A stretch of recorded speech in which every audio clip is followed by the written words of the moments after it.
Yan, nagmunggo ako. Nakakamiss yung munggo. Ayan. Munggo with kalabasa. Tapos ang palaya.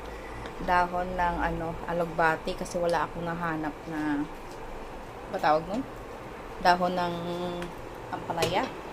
Tapos, nagbakuti ako ng paa ng baboy. Bakuti paa ng baboy. Ayan. Ayan siya. Gamit yung paa ng baboy. Bakuti siya. Ilagang paa ng baboy. Ayan.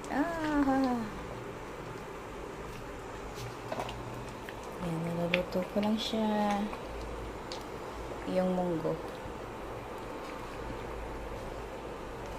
Lagyan ko ng gulay para siya.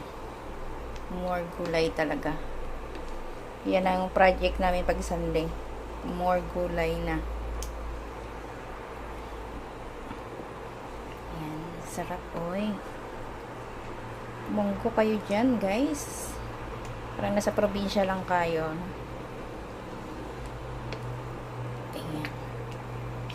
Hindi kasi siya pwedeng kailangan halo mo siya, baka dumikit at mangamoy.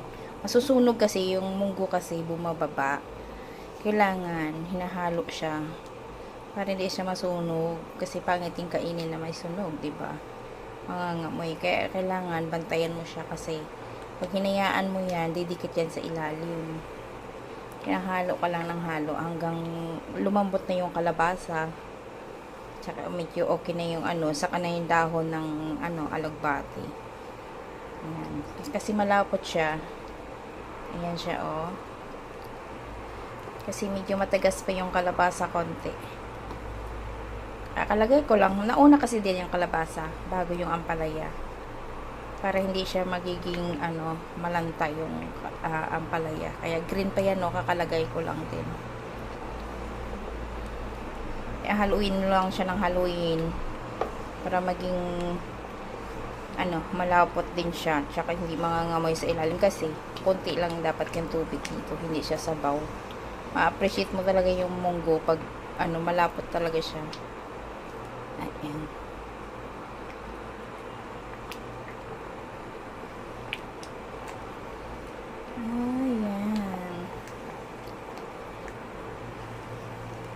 Sarap ng munggo.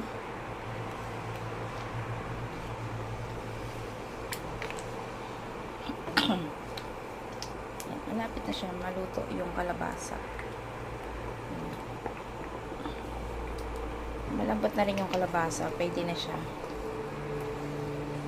Mga na siya. 3 minutes na lang.